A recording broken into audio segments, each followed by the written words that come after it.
ایک اللہ والا مست ملنگ بابا کہیں جا رہا تھا۔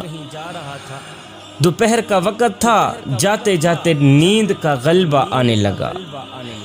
راستے میں ایک درخت آیا، ٹھنڈی ٹھنڈی ہوا چل رہی تھی۔ بزرگ درخت کے نیچے کچھ دیر کے لیے سو گیا۔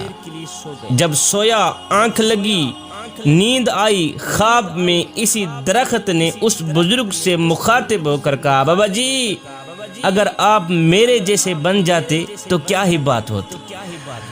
اللہ، خواب کی دنیا میں جس درخت کے نیچے بابا جی سویا ہوا تھا، اسی درخت نے بابا جی سے مخاطب ہو کر کہا، بابا جی اگر آپ میرے جیسے بن جاتے تو کیا ہی کمال کی بات ہوتی۔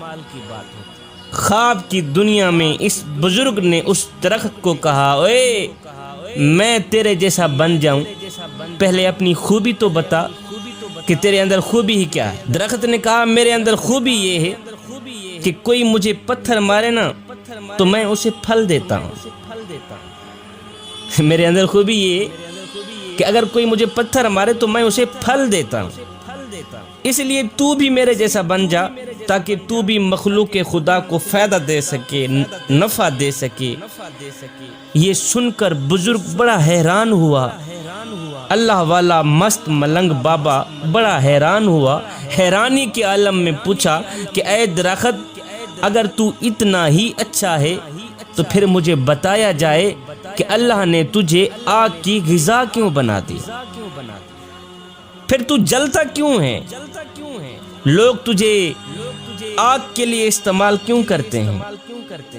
تیرے اندر اگر اتنا ہی کمال ہے تو پھر مجھے بتا کہ اللہ نے تجھے آگ کی غذا کیوں بنا دیا۔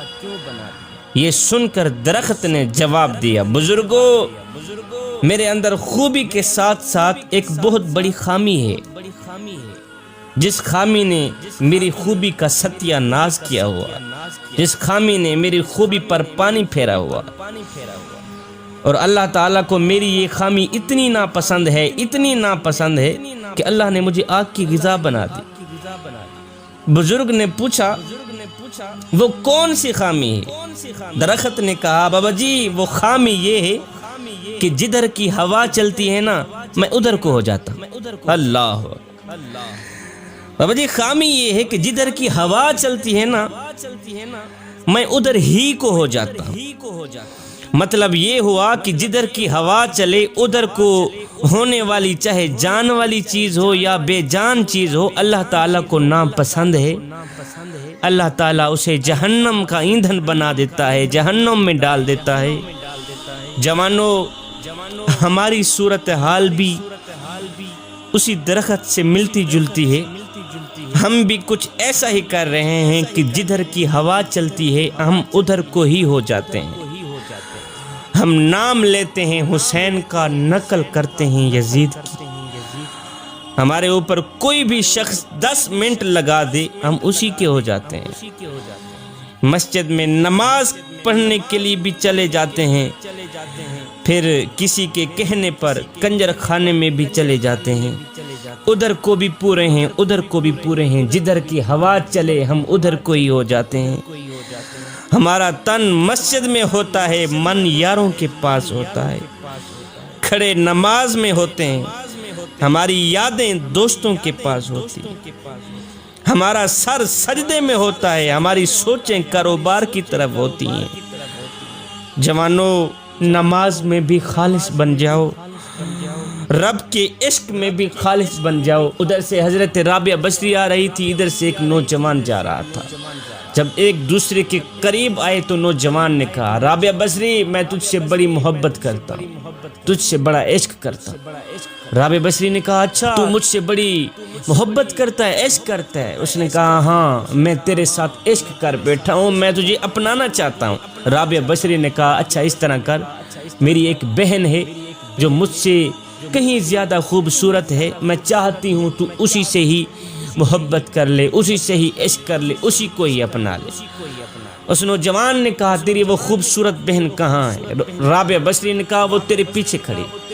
اس نوجوان نے یک لس مڑ کر پیچھے دیکھا تو رابعہ بصری نے نوجوان کے منہ پر ایک تماچا مارا، کہا بدبخت انسان، محبت رابعہ بصری سے کرتا ہے تکتا غیروں کو ہے۔ ابھی ہو گیا ہے تیری محبت کا امتحان، تو محبت رابعہ بصری سے کرتا ہے، عشق رابعہ بصری سے کرتا ہے، تکتا غیروں کو ہے۔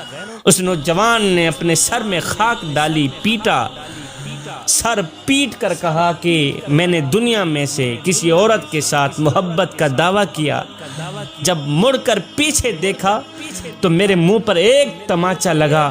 کہتا ہے کتنا بدبخت ہوگا وہ انسان جو دعویٰ کرے رب کی محبت کا تکے غیروں کو، جو دعویٰ کرے رب کے عشق کا تکے غیروں کو۔ جوانو، نماز میں بھی خالص بن جاؤ، رب کے عشق اور معرفت الہی میں بھی خالص بن جاؤ۔ جب تم نماز میں، عشق میں، معرفت الہی میں خالص بن گئے تو پھر ایک لمحہ وہ بھی آنے والا ہے کہ اللہ خود فرمائے گا، او میرے بندے تو میرا ذکر زمین پہ بیٹھ کے کر، میں تیرا ذکر عرش بری پہ بیٹھ کے کرتا۔ تو میرا ذکر گنہگاروں کی صف میں بیٹھ کے کرے گا، بدکاروں کی صف میں بیٹھ کے کرے گا۔ جب میں تیرا ذکر کروں گا تو گنہگاروں کی صف میں بیٹھ کے نہیں کروں گا، بلکہ معصوم فرشتوں کی صف میں۔ جدھر کی ہوا چلے ادھر کو نہ ہو جایا کریں جوانو، ایک اللہ کے بن جاؤ، ایک اللہ کے بن جاؤ۔ جب تم ایک اللہ کے بن گئے پھر دنیا میں بھی کامیاب بن جاؤ گے، آخرت میں بھی کامیاب بن جاؤ گے۔ میرا اللہ قرآن کے اندر ارشاد فرماتا ہے، یا ایھا الذین آمنوا ادخلوا فی السلم کافہ، اے ایمان والو پورے کے پورے اسلام میں داخل ہو جاؤ، پورے کے پورے مکمل طور پر اسلام کے اندر داخل ہو جاؤ، یعنی آدھے تیتر اور آدھے بٹیر بن کر نہ رہو۔ اگر کردار یہی ہوا تو پھر مثال وہی ہوگی کہ دھوبی کا کتا، نہ گھر کا نہ گھاٹ کا۔